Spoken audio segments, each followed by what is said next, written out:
Oui, monsieur le maire, on est très déçus de cette délibération parce que votre refus de faire figurer les noms de Jacques Chirac et de Valéry Giscard d'Estaing à Grenoble démontre une forme de sectarisme qui nous gêne vraiment, d'autant qu'au décès de chacun d'eux, vous aviez annoncé qu'une rue, une place ou un site porterait leur nom. C'est à nouveau un revirement, j'espère qu'au moins vous le reconnaîtrez.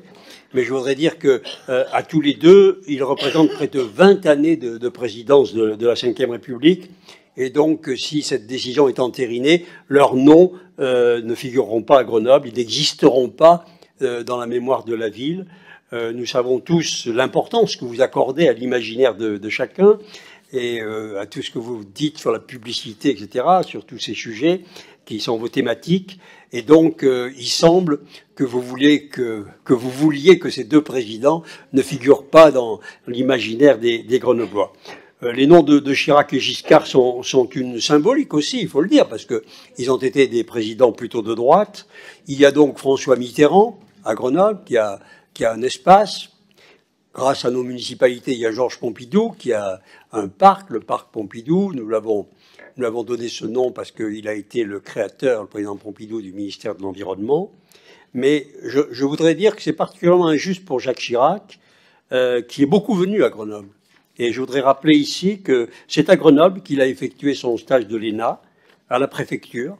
C'est à Grenoble qu'il a, disons, découvert les joies de la politique avec un sous-préfet, Marcel Abel, qui lui a fait découvrir les comices agricoles, les plaisirs des échanges avec les habitants, et cette forme d'empathie qu'il a découvert dans l'Isère et qui a, quoi qu'on pense de sa politique, caractérisé sa personnalité publique tout le reste de sa carrière. Je voudrais rappeler ici qu'en 84, comme maire, je lui ai remis comme cadeau, quand il venait à Grenoble, le rapport de son stage de l'ENA, enveloppé de cuir.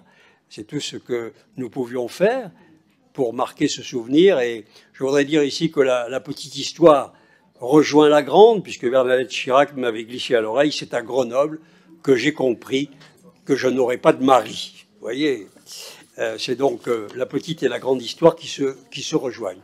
Moi, je voudrais dire que cette décision de mettre une allée des présidents de la République, en réalité qui n'en concerne que deux, c'est une amputation de l'histoire de la Ve République. C'est un non-respect de la démocratie et du pluralisme.